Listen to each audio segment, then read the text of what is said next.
ठीक है, क्या कर रहे थे अपन लोग कर रहे थे लोकल सेल्फ गवर्नमेंट। ठीक, इसका स्ट्रक्चर देख रहे हैं हमारे यहाँ कैसे होता है। Structure in India. ठीक, आवाज आ रही सबको? ठीक है, स्ट्रक्चर इन इंडिया कर रहे हैं अपन। अब इसमें देख रहे थे अपन कि भाई अब यहाँ पे समझना, ये स्ट्रक्चर की बात कर रहा हूँ मैं। ठीक है, अदर स्टेट है ये, यहाँ पे समझना ये अदर स्टेट है। अदर स्टेट के लिए क्या प्रोविज़न है, फिर उसके बाद हमने देखा कि फिफ्थ शेड्यूल में क्या प्रोविज़न है। ठीक है, ये अभी आज समझेंगे। सिक्स शेड्यूल में क्या प्रोविज़न है, और एक और कैटेगरी है जिसको हम बोलते हैं special status state. Special status states. ठीक, इसकी बात कर रहे हैं हम। ठीक है, अब देखो आ रही ना आवाज? यहाँ पर लोकल गवर्नमेंट काहे से एग्जिस्ट होती है? एग्जिस्ट बाई, आप लोग बताओ, एग्जिस्ट बाई क्या आएगा यहाँ? यहाँ पर local self government exist by virtue of. ठीक, यहाँ पर local self government exist by virtue of. ठीक है, और यहाँ पर local self government exist by virtue of. ठीक है, क्लियर? अब देखो यहाँ पर लोकल सेल्फ गवर्नेंस क्यों एग्जिस्ट होती है बताओ, कोई प्रोविजन है क्या? हाँ, कौन कौन सा? 73rd and 74th constitutional amendment act. समझ में आ गया? यहाँ पर लोकल सेल्फ गवर्नेंस, अब यहाँ पे समझो, ये एक स्टेट है। हाँ, ये स्टेट है, इसका कुछ अर्बन एरियाज होगा। आवाज आ रही है कि नहीं पहले ये बताओ? ठीक है, ये अर्बन एरियाज है, ये रूरल एरियाज है। ठीक, यहाँ पर ये कोई भी स्टेट है, कोई भी स्टेट हो सकता है, जो कि ना तो फिफ्थ शेड्यूल में नहीं है और सिक्स शेड्यूल में नहीं है, उसकी बात नहीं कर रहे, अदर स्टेट्स की बात कर रहे। तो अब बताओ रूरल, यहाँ पर 73rd कॉन्स्टिट्यूशनल अमेंडमेंट कहाँ पे लगेगा? रूरल के लिए। 74th कहाँ पर? यहाँ पर। यहाँ पे तीन स्ट्रक्चर की बात की थी, यहाँ पर तीन स्ट्रक्चर की बात की थी, ये हम समझ लिए। तो भाई ये वाला अरेंजमेंट यहाँ पे फॉलो होता है? हाँ होता है। ठीक है, अब बात करते हैं फिफ्थ शेड्यूल में लोकल सेल्फ गवर्नमेंट कैसा होता है। फिफ्थ शेड्यूल मतलब शेड्यूल्ड एरिया, यहाँ पर भी कुछ अर्बन एरियाज होंगे। हाँ, कुछ अर्बन एरियाज हैं।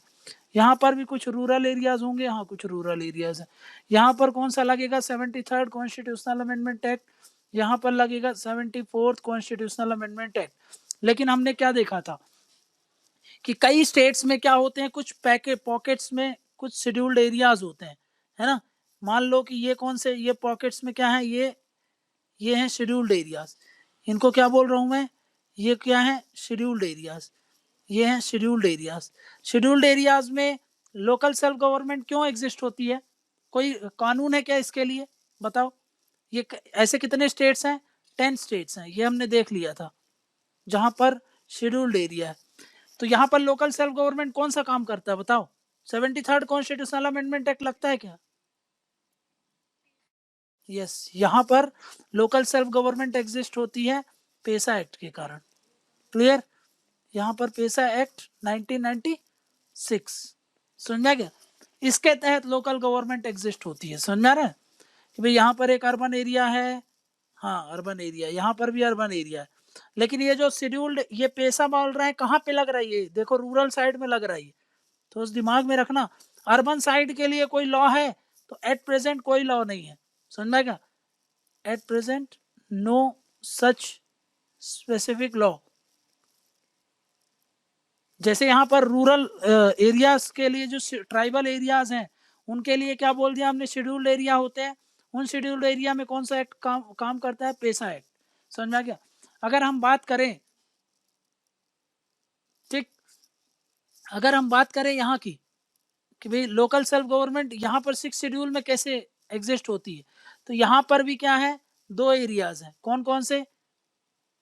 एक हो गया अर्बन और एक हो गया ये रूरल। यहाँ पर काहे की प्रोविजन लगेंगे? 73rd कॉन्स्टिट्यूशनल अमेंडमेंट एक्ट, यहाँ पर लगता है 74th कॉन्स्टिट्यूशनल अमेंडमेंट एक्ट। ठीक है, अब बात रही कि भाई यहाँ पर भी कुछ पॉकेट्स एरियाज होते हैं, समझ में आ गया? ठीक, ये कुछ पॉकेट एरियाज हैं। क्लियर? कहाँ पर? रूरल साइड में। इन पॉकेट एरियाज को क्या बोला जाता है? इन पॉकेट एरियाज को बोला जाता है ऑटोनॉमस डिस्ट्रिक्ट। ठीक, और जो इनको एडमिनिस्टर करते हैं, समझ में क्या, जो इनको चलाते हैं उनको बोला जाता है ऑटोनॉमस डिस्ट्रिक्ट काउंसिल। समझ में क्या? मतलब कि भाई government exist by the virtue of, तो यहाँ पर आएगा 6 शेड्यूल इटसेल्फ। 6 शेड्यूल में ही मेंशन है वो, उसके लिए कोई अलग से लॉ नहीं है। इटसेल्फ, जिसके तहत कौन गवर्न करता है, कौन एडमिनिस्टर करता है? तो ऑटोनॉमस डिस्ट्रिक्ट काउंसिल। किसको गवर्न करती है? इसको गवर्न करती है, ऑटोनॉमस डिस्ट्रिक्ट। ऑटोनॉमस डिस्ट्रिक्ट क्या है अभी देखेंगे। मतलब कुछ पैकेट्स होते हैं ये, समझ में आ गया? कुछ पॉकेट्स में ये एग्जिस्ट होंगे रूरल साइड में। ठीक है,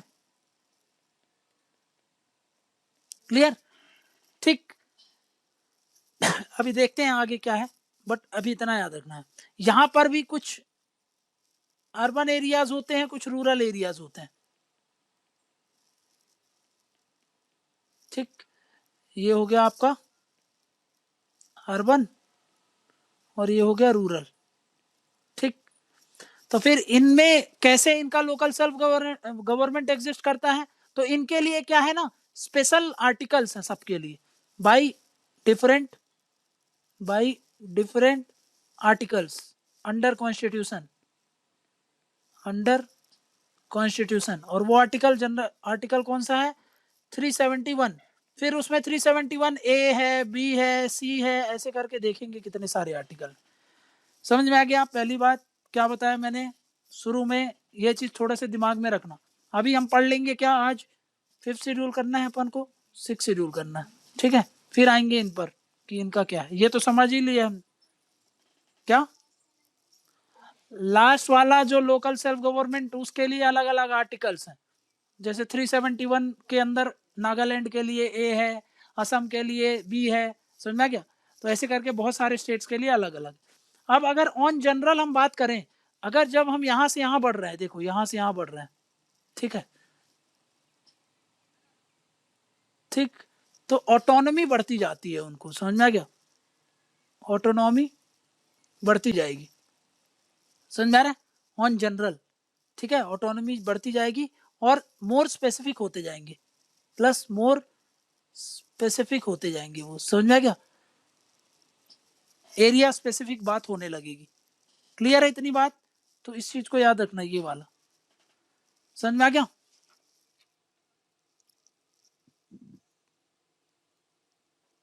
ठीक है,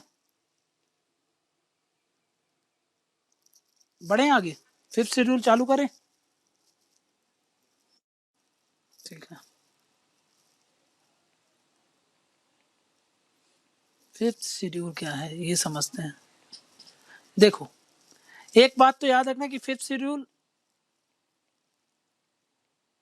और 6th शेड्यूल, 6th शेड्यूल,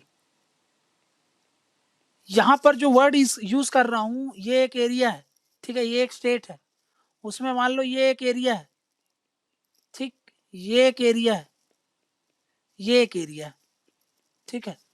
इनके लिए मैं जो वर्ड यूज करता हूं वो कौन सा वर्ड यूज करता हूं? तो वो मैं यूज करता हूं शेड्यूल्ड एरिया, शेड्यूल्ड एरिया, समझ में आ गया? क्लियर? यहां पर भी वही एरिया होंगे, ठीक,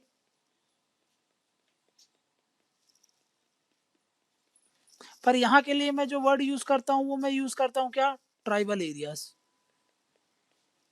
ट्राइबल एरियाज, ठीक। मतलब यहां पर भी कौन रह रहे हैं? एसटी रह रहे हैं, मतलब कौन रह रहे हैं यहाँ पर? ट्राइबल्स रह रहे हैं, ठीक है, यहाँ पर कौन रहते हैं? ट्राइबल्स हैं, ठीक है। और यहाँ पर भी कौन रह रहे हैं? यहाँ पर भी कौन रहता है? ट्राइबल्स ही रहते हैं, ठीक है, फिर मैं इनको शेड्यूल्ड एरिया क्यों बोल रहा हूँ और इनको ट्राइबल एरियाज क्यों बोल रहा हूँ, देखो। और ये शेड्यूल्ड एरिया का एडमिनिस्ट्रेशन कहाँ पे लिखा है, इनका एडमिनिस्ट्रेशन कैसे होगा, वो है 5th शेड्यूल के अकॉर्डिंग, 5th शेड्यूल में जो लिखा है उसके अकॉर्डिंग। इसमें जो एडमिनिस्ट्रेशन होगा ट्राइबल एरिया का वो 6th शेड्यूल में मेंशन है, 6th शेड्यूल के अकॉर्डिंग इनका एडमिनिस्ट्रेशन होगा। समझ में आ गया। अब देखो शेड्यूल्ड एरियाज कहाँ होते हैं, तो कोई भी ऐसा state, any state with tribal population, tribal population other than 4 चीज, कौन सा, असम, मेघालय, त्रिपुरा, मिजोरम, इनको छोड़ दो। इसके अलावा जितने भी स्टेट हैं जहां पर ट्राइबल पॉपुलेशन होती है उसके तहत हम उनको 5th शेड्यूल में रख सकते हैं। लेकिन एट प्रेजेंट कितने हैं, एट प्रेजेंट कितने हैं, एट प्रेजेंट है 10 स्टेट, 10 स्टेट्स, ठीक है।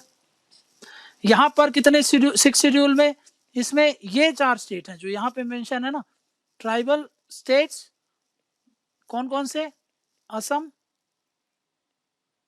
मेघालय, त्रिपुरा और मिजोरम, ठीक है।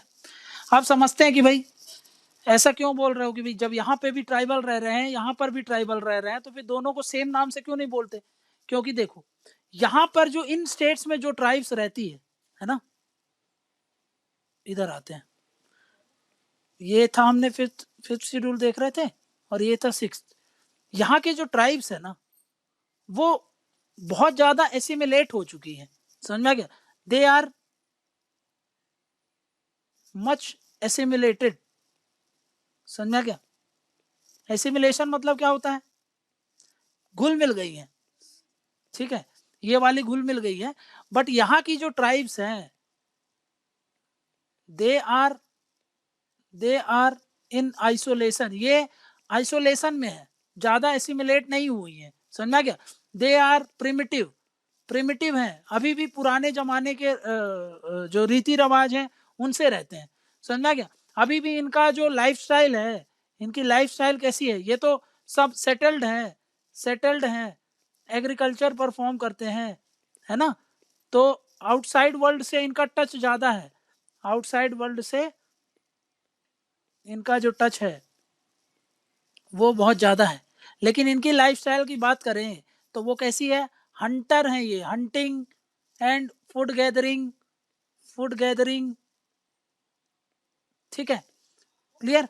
और जो भी एग्रीकल्चर परफॉर्म करते हैं तो बहुत कम परफॉर्म करते हैं, वो भी कैसे करते हैं, करते भी हैं तो थोड़ा बहुत सब्सिस्टेंस फार्मिंग करते हैं, समझ में आ गया, बहुत कम, ठीक है।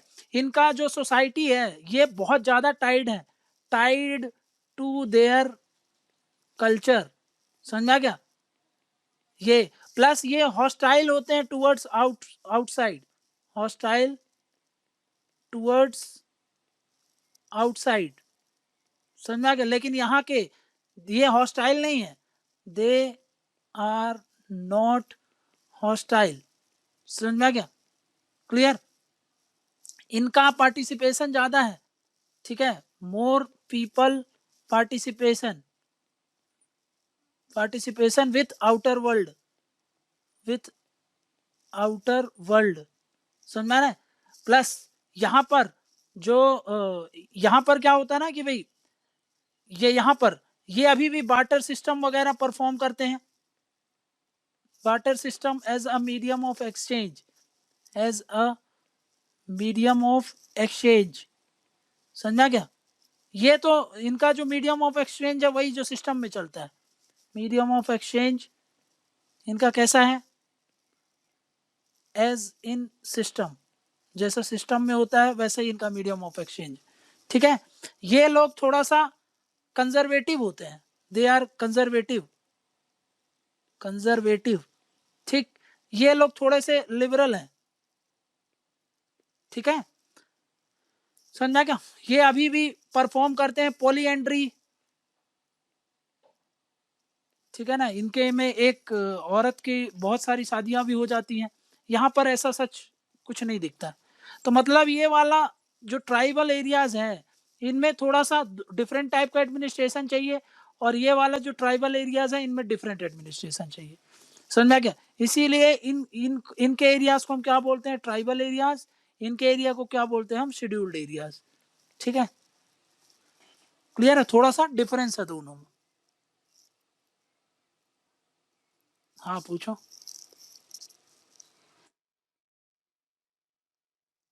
नहीं नहीं, कुछ भी नहीं है वो, सिर्फ नॉर्थ ईस्ट के ये 4 स्टेट। नहीं, अभी उनकी बात करेंगे, उनको लिए अलग उनका चलता है, उनका अलग एडमिनिस्ट्रेशन है। वो यूनियन टेरिटरी है, वो डायरेक्ट सेंट्रल के ही कंट्रोल में होती है। ये डायरेक्ट सेंट्रल के कंट्रोल में नहीं है। ठीक है, ये स्टेट कंट्रोल करती है। अभी यूनियन टेरिटरी में भी आएंगे अपन, अभी उसका ज्यादा सोचो मत। ठीक है, अभी बस 6 शेड्यूल जो कॉन्स्टिट्यूशन में दिया है वो अभी पढ़ रहे हैं। ठीक है, बढ़े आगे। क्लियर है दोनों में डिफरेंस? वो भी ट्राइबल एरियाज है, ये भी ट्राइबल एरियाज है। यहाँ पर देखो, ये भी वही चीज है, ये भी वही चीज है, और ये भी वही चीज है, पर फिर भी इनमें डिफरेंस क्या है आपस में, ये समझ गए ना? ये भी पॉकेट्स में मिलते हैं और ये भी पॉकेट्स में मिलते हैं। अब देखते हैं कि ये एरिया को कौन डिक्लेयर करता है, इसकी बाउंड्री कौन चेंज डिसाइड करता है, इसके अंदर क्या पावर होती है, ये सब समझना है हम। समझ में आ गया? बढ़ जाए आगे, बताओ। ठीक है, आ जाओ। फिफ्थ शेड्यूल, फिफ्थ शेड्यूल, या फिर हम इसको क्या बोल रहे हैं? Scheduled area. ठीक है, शेड्यूल्ड एरिया की बात कर रहे हैं हम। अब एक चीज याद रखना, ये कहाँ पे मेंशन है? ये आर्टिकल 244 है, इसमें ही है। पार्ट कौन सा है? ये पार्ट 10 है। ये अब आप क्या पढ़ने जा रहे हो? पार्ट 10। ये काहे चीज से बात करता है? एडमिनिस्ट्रेशन फॉर शेड्यूल्ड एरियाज और ट्राइबल एरियाज। ठीक है, 244 ए शायद चेक कर लेना एक बार, ट्राइबल एरियाज के लिए है, और 244 इसके लिए है। ठीक है, तो ये बोल दिया कि भाई ये किस कौन सा आर्टिकल डील करता है इनके एडमिनिस्ट्रेशन से। तो इस आर्टिकल में ऐसा लिखा है कि देखो, जब हम बात करेंगे शेड्यूल्ड एरिया के एडमिनिस्ट्रेशन का, तो हम रिफर करेंगे 5th शेड्यूल में जो प्रोविजन मेंशन है। ठीक है, 5th शेड्यूल में जो प्रोविजन मेंशन। जब हम बात कर रहे हैं ट्राइबल एरियाज के एडमिनिस्ट्रेशन की, तो फिर हम कहाँ पे देखेंगे? हम देखेंगे 6th शेड्यूल में। जो वहां पे लिखा होगा उसी के अकॉर्डिंग इनका एडमिनिस्ट्रेशन होगा। समझा क्या? ऐसा लिखा है कहाँ पर? ये आर्टिकल 244 में। तो कौन सा आर्टिकल डील करता है? तो याद रखना, आर्टिकल 244। और उसमें शेड्यूल कौन सा डील करता है? 5th शेड्यूल डील करता है शेड्यूल्ड एरिया के एडमिनिस्ट्रेशन से। 6th शेड्यूल डील करता है ट्राइबल एरियाज के एडमिनिस्ट्रेशन से। अब समझते हैं 5th शेड्यूल में क्या लिखा है। ठीक है, तो अब बात करते हैं 5th schedule. Fifth fifth schedule, ठीक। 5th शेड्यूल में क्या है? ये एक स्टेट है। ठीक, इस स्टेट में ये एक कौन सा पॉकेट है जहां पर ट्राइब्स की पॉपुलेशन रिलेटिवली बहुत ज़्यादा होती है। एक चीज़ और याद रख लो, यहाँ पर जो हम कर रहे थे, कहाँ गया ये वाला? ठीक है, यहाँ पर जो ये पॉपुलेशन है ना, इनमें होमोजेनिटी मिलेगी।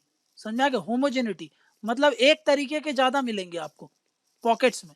यहाँ पर थोड़ा सा हेट्रोजेनिटी रहती है थोड़ा सा, और प्लस यहाँ पे डेंसिटी जो होगी ना, ट्राइबल डेंसिटी बहुत ज़्यादा होती है।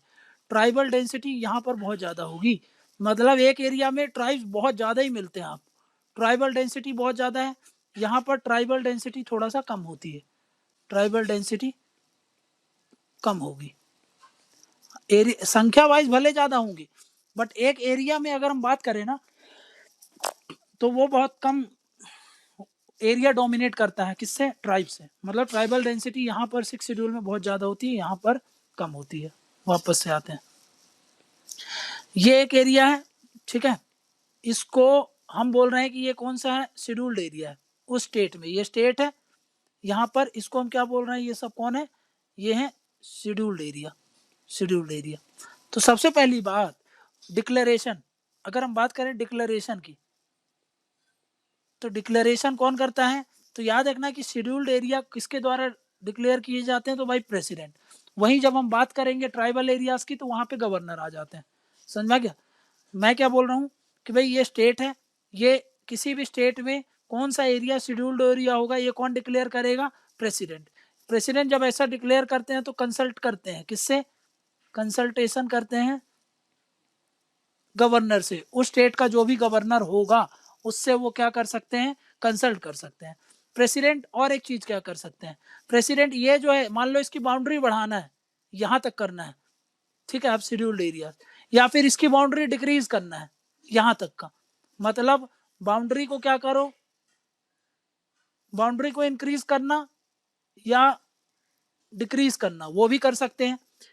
एरिया को बढ़ाना घटाना, एरिया को बढ़ाना या एरिया को घटाना, समझा क्या? एरिया सेम रखना, एरिया सेम रख करके पूरा हम क्या करें, उसका स्ट्रक्चर चेंज कर दें, बढ़ा दें या घटा दें, समझ में आ रहा है? तो ये सारी पावर किसके पास होती है? किसके पास होती है? प्रेसिडेंट के पास होती है। समझ में क्या? क्लियर? मतलब क्या है, शेड्यूल्ड एरिया में ये है स्टेट। अब समझो, ये शेड्यूल्ड एरिया है, ये है स्टेट एग्जीक्यूटिव। स्टेट एग्जीक्यूटिव, क्या इसकी पावर ये शेड्यूल्ड एरिया में एक्सटेंड होगी? शेड्यूल्ड एरिया एग्जीक्यूटिव मतलब वहां की जो स्टेट गवर्नमेंट होगी, क्या उनकी पावर यहां तक इसके अंदर एक्सटेंड होती है?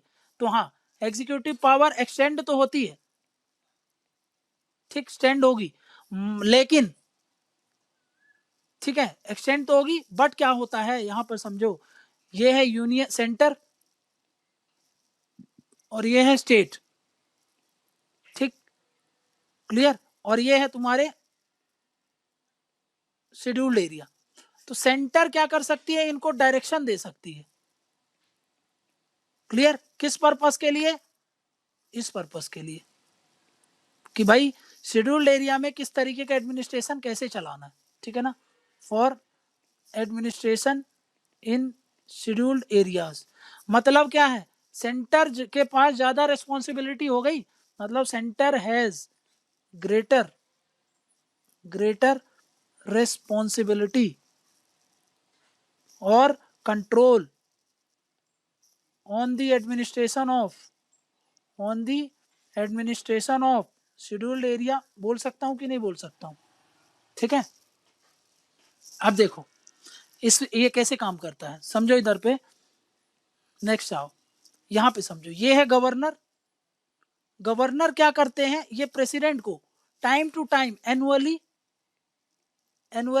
क्या करते हैं? सबमिट करते हैं रिपोर्ट, सबमिट्स रिपोर्ट। क्लियर? अब ये रिपोर्ट किस चीज से रिलेटेड होती है? ये होती है कि भाई related to administration of scheduled areas. समझ में आ गया? ये एनुअली हर साल में रिपोर्ट तो देंगे ही देंगे, लेकिन प्रेसिडेंट इनसे टाइम टू टाइम मांग भी सकते हैं। President can seek report any time, वैसे तो उनका काम है कि साल में हर साल उनको रिपोर्ट देना है, पर प्रेसिडेंट को लगता है कि भाई अभी मेरे को एक रिपोर्ट चाहिए, तो वो गवर्नर से मांग सकते हैं। समझ में आ गया ये वाला पॉइंट? कि भाई वैसे काम है क्या गवर्नर का कि भाई वो उनको टाइम टू टाइम क्या करें, रिपोर्ट सबमिट करें, किसको? प्रेसिडेंट को। काहे से related? Administration of scheduled areas. But president क्या कर सकते हैं, टाइम टू टाइम उनसे जब भी जरूरत पड़ी तो मांग सकते हैं। समझ में आ गया? दूसरा पॉइंट अभी बता दिया तुमको, ये है सेंटर। सेंटर क्या कर सकती है? डायरेक्शन दे सकती है, कैन गिव डायरेक्शन, किसको? To state government. किससे रिलेटेड? ठीक है, बताया था अभी, related to administration of scheduled area. Direction देने का मतलब क्या है? अगर ये डायरेक्शन इसको ये अगर नहीं फॉलो करती है तो याद आया आपको कि इफ नॉट फॉलोड, तो याद करो कि भाई एक जगह लिखा है कि अगर सेंटर ने कोई डायरेक्शन दिया है और उसको अगर स्टेट फॉलो नहीं करती है तो क्या होता है? बताओ क्या हो सकता है? क्या? यस, 356 के तहत अप्लाई कर सकते हैं। समझ में आ गया ना? ये अप्लाई हो जाएगा। बहुत बढ़िया, ये लिखा है कहां पर? आर्टिकल 365 में क्लियर कर दिया है। समझ में आ रहा है ना? तो 356 मतलब क्या होता है? स्टेट इमरजेंसी लगा सकती है। क्लियर है ये बात? ठीक, अब समझो इधर पर, ये है शेड्यूल्ड एरिया। ठीक, अब समझो इधर पर, ये है पार्लियामेंट का लॉ। पार्लियामेंट का ऐसे, इसको ऐसे करते हैं, देखो ये है शेड्यूल्ड एरिया। ठीक है, अब यहां पर पार्लियामेंट का लॉ, पार्लियामेंट ने कोई लॉ बनाया, पार्लियामेंट लॉ। ठीक है, क्लियर? और यहां पर पार्लियामेंट के अलावा स्टेट भी लॉ बना सकती है, स्टेट लॉ। ठीक, ये जाना है इसको कहां पर, शेड्यूल्ड एरिया में अप्लाई कराना है। बट ये अप्लाई होगा, इसके पहले बीच में एक पोस्ट है, कौन सी, गवर्नर की पोस्ट। मतलब गवर्नर क्या करेंगे, गवर्नर ये डिक्लेयर कर सकते हैं कि ये जो लॉ यहां पर अप्लाई होगा वो अप्लाई होगा कि नहीं, अप्लाई होना चाहिए कि अप्लाई नहीं होना चाहिए। समझ में आ गया? ये डिसाइड करेंगे कौन, गवर्नर। क्लियर है? गवर्नर के पास ये पावर होती है कि वो पार्लियामेंट के लॉ को और स्टेट के लॉ को डिक्लेयर करे कि वो अप्लाई होगा या अप्लाई नहीं होगा, या फिर अप्लाई होगा तो कैसा होगा, subject to modification and exception. समझ में आ गया कि भाई ये पावर है किसके पास, गवर्नर के पास। लेकिन ये जब भी अप्लाई करेंगे, ऊपर से एक कौन बैठा है, प्रेसिडेंट। प्रेसिडेंट का क्या लेंगे, असेंट लेंगे। ठीक है ना, रिक्वायर्स असेंट ऑफ। समझ में आ गया? मतलब भाई एक बार प्रेसिडेंट से कंसल्ट जरूर किया जाएगा। ठीक है, समझ में आ गया? क्लियर है? नेक्स्ट बढ़े आगे। ठीक है, देखो इधर पे मैं क्या बोल रहा हूं, नेक्स्ट ये जो भी ये स्टेट है, समझ में आ गया, दो स्टेट ले रहा हूं, स्टेट ए और स्टेट बी। ये इसके पास क्या है, शेड्यूल्ड एरिया है। समझ में आ गया? इसके पास क्या है, ट्राइबल पॉपुलेशन है दूसरे स्टेट के पास। ये क्या है, ये तो शेड्यूल्ड एरिया, शेड्यूल्ड एरिया, ये भी शेड्यूल्ड एरिया। लेकिन ये क्या है, ट्राइबल पॉपुलेशन है, अच्छी खासी ट्राइबल पॉपुलेशन है, बट शेड्यूल्ड एरिया यहां पर नहीं है। समझ में आ गया? तो कॉन्स्टिट्यूशन क्या बोलता है, देखो दोनों ही केस में, जिसके पास यहां पर तो कंपलसरी है, इस केस में कंपलसरी है। ठीक है ना, पर यहां पर भी अलाउ करता है कि आप क्या बना सकते हो, एक बोल रहा है कि भाई जहां पर भी शेड्यूल्ड एरिया वहां पर एक ट्राइबल एडवाइजरी काउंसिल बनेगी। समझ में आ गया? ट्राइबल एडवाइजरी काउंसिल का गठन किया जाएगा। ठीक है, ठीक है, ये क्या करेगी, ये एडवाइस करती है किसको, ये एडवाइस करती है, एडवाइस स्टेट गवर्नमेंट को, स्टेट गवर्नमेंट को। ठीक है, किस पर्पस के लिए एडवाइस करती है, ये एडवाइस करती है for welfare and development of, किसका डेवलपमेंट, ये जो शेड्यूल्ड एरियाज हैं, जो यहाँ के ट्राइबल्स हैं, उनके ओवरऑल डेवलपमेंट के लिए असिस्ट करना सरकार को। समझ में आ गया? ये एक कमेटी बनाई जाएगी जिसको बोलते हैं टीएसी। अब इसमें देखो क्या बोलता है, इसका जो मेंबर होंगे, इसके जो मेंबर्स होंगे वो कितने होंगे, तो बोलता है कि भाई 20 मेंबर्स होंगे। समझ में आ गया इसमें? अब 20 मेंबर्स में यहां पर ध्यान देना, 20 मेंबर्स में इसमें से 3/4 मेंबर कौन होंगे पता है, वो होंगे जो उस स्टेट की लेजिस्लेटिव असेंबली में एमएलए होंगे। मतलब ट्राइबल एमएलए होना चाहिए, और कौन से, tribal MLA of that assembly. समझ में आ गया? क्लियर है क्या बोला मैंने? मैं बोल रहा हूं कि एक ट्राइबल एडवाइजरी काउंसिल बनाई जाएगी। ये जो ट्राइबल एडवाइजरी काउंसिल होगी किस लिए बनाई जाती है, ताकि स्टेट गवर्नमेंट को टाइम टू टाइम एडवाइस करे, काहे में, वेलफेयर ऑफ, ये शेड्यूल्ड एरिया का डेवलपमेंट के लिए। शेड्यूल्ड एरिया में रह कौन रहे हैं, ट्राइबल्स रह रहे हैं, उनके ओवरऑल डेवलपमेंट के लिए। समझ में गया? लेकिन इसके कितने लोग होंगे इसमें, तो इसमें होते हैं कितने, 20 लोग होते हैं। इन 20 में से 3/4 मतलब लगभग 15 लोग, 15 लोग कहाँ कौन होंगे, उस स्टेट की विधानसभा में जो एमएलए होते हैं ना, उसमें भी जो ट्राइबल एमएलए होंगे उनको हम इसमें इंक्लूड करके रख देते हैं। समझ में आ गई बात? ठीक है, क्लियर है ना? प्लस ये तो शेड्यूल्ड एरिया के लिए है, लेकिन मैं क्या बोल रहा हूं कि अदर स्टेट्स के लिए भी जहां पर शेड्यूल्ड एरिया नहीं है ना, वहां पर भी टीएसी बनाई जा सकती है। क्लियर है ये बात? ठीक, बताओ आगे बढ़े। ठीक है, अब समझो, देखो ये है शेड्यूल्ड एरिया, ये भी है क्या, शेड्यूल्ड एरिया। यहां पर जो लॉ एप्लीकेबल होगा, यहां पर जो लॉ एप्लीकेबल होगा, लॉ एप्लीकेबल, हमेशा लॉ कौन बनाता है, एक्ट कौन बनाता है, यहां पर भी जो एक्ट एप्लीकेबल होंगे वो लेजिस्लेचर बनाती है। तो हाँ, वो लेजिस्लेचर बनाएगी, कौन सी भाई, स्टेट की भी बना सकती है और पार्लियामेंट की भी बना सकती है। लेकिन एक चीज और समझो, गवर्नर के पास भी पावर दिया गया है कि आप भी शेड्यूल्ड एरिया से रिलेटेड क्या कर सकते हो, इस एरिया से रिलेटेड आप लॉ बना सकते हो। लेकिन उसको हम लॉ नहीं बोलते हैं, क्या बोलते हैं, उसके लिए हम वर्ड यूज करते हैं रेगुलेशन।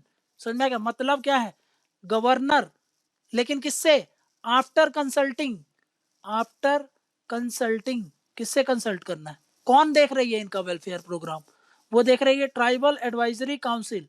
समझ में गया? इससे कंसल्ट करने के बाद क्या कर सकते हैं, can make regulation, can make regulation.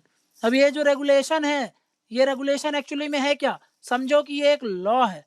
समझ में आ गया? लेकिन लॉ की डेफिनेशन में आ गया ये, क्लियर? लेकिन इनको हम एक्ट नहीं बोलते, एक्ट हम किसको बोलते हैं, जो लेजिस्लेचर पास करती है। हम इसके लिए क्या टर्म यूज करते हैं, रेगुलेशन। लेकिन ये रेगुलेशन का एक एरिया होता है, कौन से एरिया से रिलेटेड आप ये रेगुलेशन बना सकते हो, वो होना चाहिए पीस, कि पीस से रिलेटेड आप कोई भी नियम कानून बना सकते हो।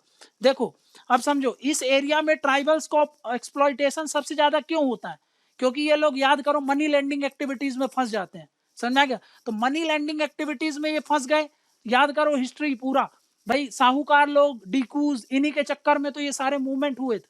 तो भाई इन सारी एक्टिविटीज से रिलेटेड वो क्या कर सकते हैं, लॉ बना सकते हैं, मतलब मनी लैंडिंग एक्टिविटीज से। ठीक है, नेक्स्ट, नेक्स्ट इनके लिए क्या चीज ज्यादा इंपॉर्टेंट थी, इनका एक्सप्लॉइटेशन इसलिए होता था क्योंकि इनके जमीन से इनको बेदखल किया जाता था। समझ में आ गया? तो इनके लैंड अलॉटमेंट से रिलेटेड भी रेगुलेशन किसके पास होगा, अधिकार, गवर्नर के पास, लैंड अलॉटमेंट। ठीक, क्लियर है ना? तो इन चीजों से रिलेटेड गवर्नर क्या कर सकते हैं, लॉ बना सकते हैं, जिसको हम क्या बोलेंगे, रेगुलेशन बोलेंगे। लेकिन ये किससे बनाएंगे, आफ्टर कंसल्टिंग, किससे, ट्राइबल एडवाइजरी काउंसिल से। लेकिन जब ये रेगुलेशन बनाएंगे तो इसमें असेंट भी लेना पड़ेगा। समझ में आ गया भाई, क्या बोल रहा हूं मैं? However this is to be done, this is to be done, this is to be done after getting assent of president. मतलब प्रेसिडेंट का असेंट तो चाहिए भाई, ठीक है ना? मतलब ये जो ये वाला लॉ है ना, इससे रिलेटेड जो लॉ बना रहे हैं, उसमें गवर्नर रिस्ट्रिक्ट कर सकते हैं। मतलब क्या बोल रहा हूँ, law can restrict, law can restrict the transfer of land. ये एग्जांपल दिया है एक में, ट्रांसफर ऑफ लैंड। मान लो एक ट्राइबल से दूसरे एक ट्राइबल के नाम पर जमीन है, वो किसी दूसरे व्यक्ति के नाम पे अलॉट की जा रही है, तो गवर्नर मना कर सकते हैं कि भाई इस एरिया में जिसके नाम पर जमीन है, जिस ट्राइब के नाम की जमीन है, वो किसी और व्यक्ति के नाम पर नहीं जा सकती। समझ में? इसीलिए लिखा कि लैंड अलॉटमेंट से रिलेटेड लॉ बना सकते हैं, जो कि क्या कर सकता है, रिस्ट्रिक्ट कर सकता है ट्रांसफर ऑफ लैंड को। समझ में आ गया? क्लियर है? बोलो, क्लियर है? मतलब क्या है, मैं यहाँ पे क्या बात कर रहा हूं, देखो अब समझो, पेशा और फिफ्थ शेड्यूल में क्या फर्क है, फिफ्थ शेड्यूल वर्सेस पेशा। ठीक है, ये क्या बात करता है, ये बात करता है कि एडमिनिस्ट्रेशन कैसा होगा, है ना? Talks about administration of scheduled area. और ये क्या है, पेशा एक टूल है, tool for administration of scheduled area. समझा क्या? इसकी मदद से हम एडमिनिस्ट्रेशन करते हैं, दैट टू कहां पर, लोकल, लोकल गवर्नेंस। समझा क्या? भी लोकल लेवल पर कैसे गवर्नेंस किया जाए। समझ आ रहा है ना? तो दोनों में फर्क ये है, मतलब ये फिफ्थ शेड्यूल है, उसके अंदर, ये फिफ्थ शेड्यूल के अंदर इसको गवर्न करने का जो टूल है वो क्या है? पैसा है। समझा क्या? क्लियर है ये बात?